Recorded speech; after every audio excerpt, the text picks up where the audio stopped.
Greetings, dear ones. I am Kryon of Magnetic Service. What a treat it always is to come before those, especially for the first time. The messages I have are always those given in love. You might say that the intention of this entire process that you're watching right now is the intention of love, so that it might break through a barrier, if there was one, that you might have, that says that these things perhaps are different than you thought they would be, or that there's an agenda there. The agenda, dear ones, is light, that you might see things you did not see before, that you might suddenly be able to enjoy something that you thought was elusive.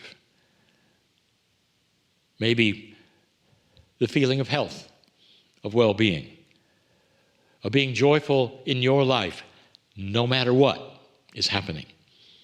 Knowing that almost everything you see before you is something that you can work with, that you can change, that you can improve. Dear ones, you did not come here to suffer, or to be in stress, or to worry, or to be fearful. It seems to build its own hole, doesn't it? Worry and fear. It seems to make the hole you're in deeper. Well, just the opposite of that, if you can train that which is your countenance to look at no matter what it is and be thankful for what you have, you start a process where the hole starts filling in and the worry and the fear drop away and solutions starts to appear instead. I have another story of woe. Now, this is a parable, and woe is often the character in the parables that we have given in the past for 30 years. Woe is not a man or a woman, but we make him a man at the moment because it's easier to talk about a person in a story when there's a gender involved. Woe, he is actually a woman. You can see where this is going. So woe has no gender, but again, for this story, woe is a he. Woe knows about himself to the extent, as he sits there in his life, that he needs to go to that higher level. And in metaphoric terms, even woe knows that he needs to go to the second floor. He's tired of the first floor. Everywhere he goes, he is told that ascension of consciousness is possible, and that the way of it is through intent. Now, this may sound like we're continuing the answer to what does the saying of Kryon mean, and we are, and this is the parable that goes around it. Woe is frustrated because nothing is working. He doesn't know where to start. He sits and says, "Dear Spirit, get me to that second level. I'm sitting here and I'm tired of the first level, and I've been told that I can have so many things if I'm more aware on the second floor. But I can't have that awareness if I'm stuck to the first floor. Not only that, I've got something in my life I've had for some time. Dear Spirit, it's about my boss at work. You know I'm not supposed to sit here and be abused by this boss. That's not why I'm here. Over and over, I've been told that I'm not here to suffer this. So I want there's just only two things. I want to be able to go to floor number 2, and I want the boss to go away. It's not too much. I believe that I can create these miracles in my life, and this is woe." Well, those are good thoughts. Woe is actually on the right track. Then woe has a guide walk in. Oh, he's always wanted a guide. Now, actually, his guide is multiple guides, but being a singular guy, woe kind of likes one person giving one kind of advice. It's a one-on-one, and that's what he expects, and that's what he has. And in walks his guide in a dream. Woe, I see you there. I see what you need. I see what you want. Everything is possible. Woe, I'm going to give you a vision. And I want you to repeat this vision every time you have intent. And here's the vision. Woe, I want you to be a camera watching other people do this.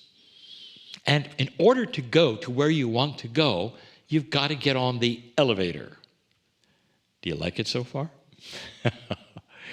So in the vision, woe watches individual after individual, many of them women, and there's some men there, and it doesn't matter. And they go up to the elevator, and he sees them press the up button, and it illuminates, just like it should. And then they speak their truth, and they give intention for what they want. And he listens, but it's not that important because their intention is not his intention. So whatever they say is whatever they say. And then the door opens, and they get in, and it closes. And that's it. And he says to the guide, you mean it's that simple? And the guide says, kind of. Well, I want you to go to that elevator in your mind, and I want you to practice it. And the guide then disappears. So the next night, woe goes into that vision. He sits and he puts his hand on his heart and he says, I'm into that vision now. He sees the elevator and there it is. It's just for him. And he said, could it really be this simple? Well, the answer truly is yes. We have told you, Spirit listens to intent given in love. And he goes up to the elevator and he pushes the button and it illuminates. And he says, Dear Spirit, get me to the second floor and get rid of the boss. Give it in love, Spirit. This is what I want, in love. Spirit, do this. And he's so happy that he now knows how it's done. And he sits, and the door does not open.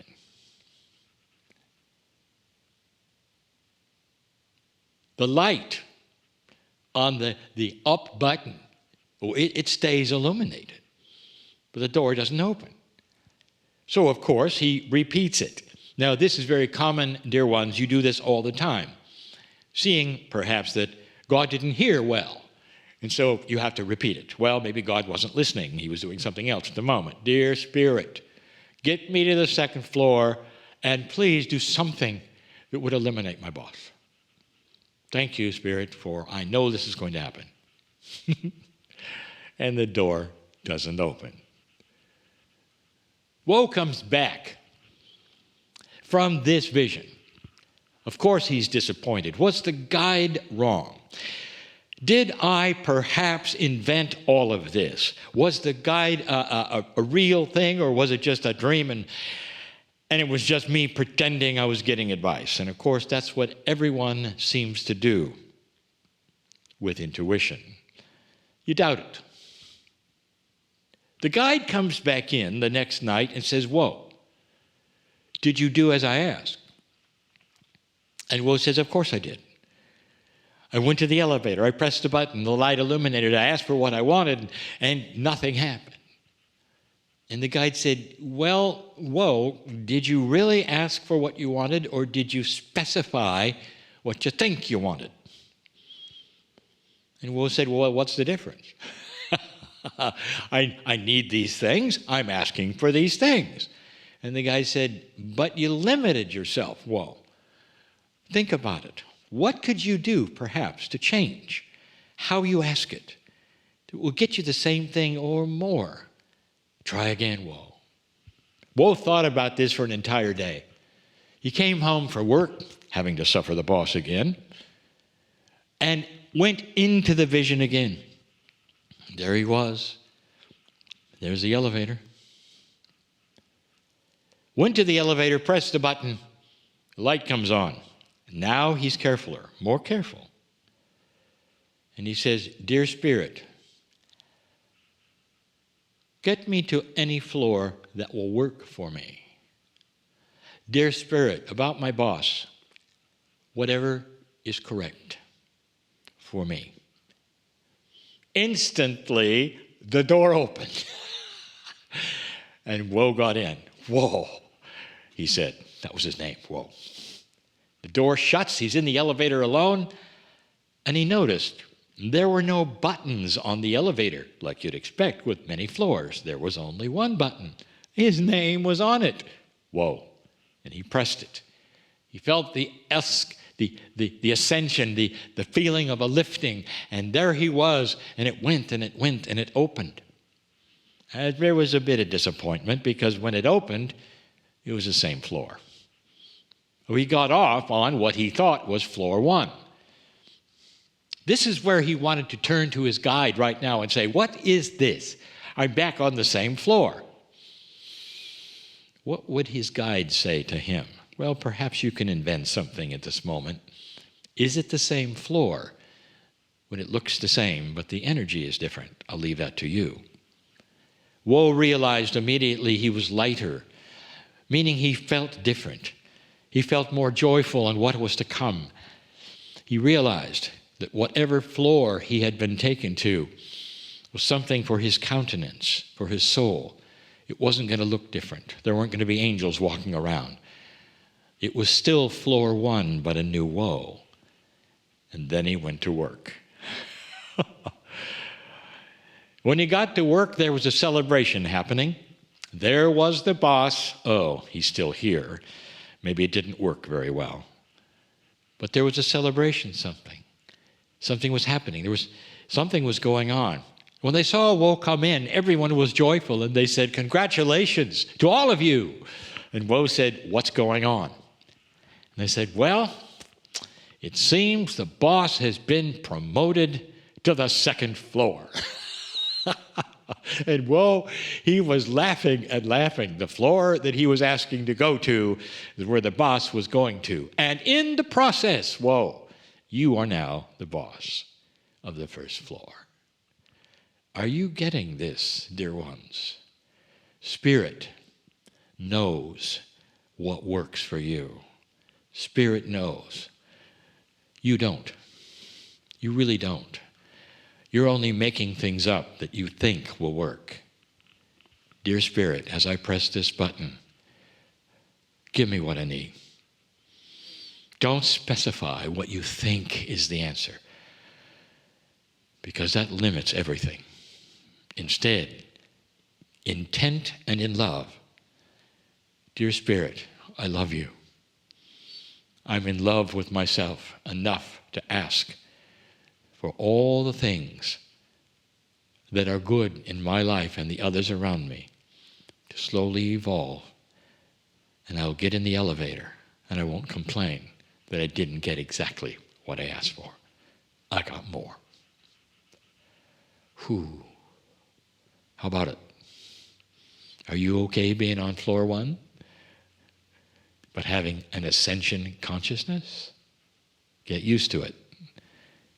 This is the future. I'm crying in love with all of you. And so it is.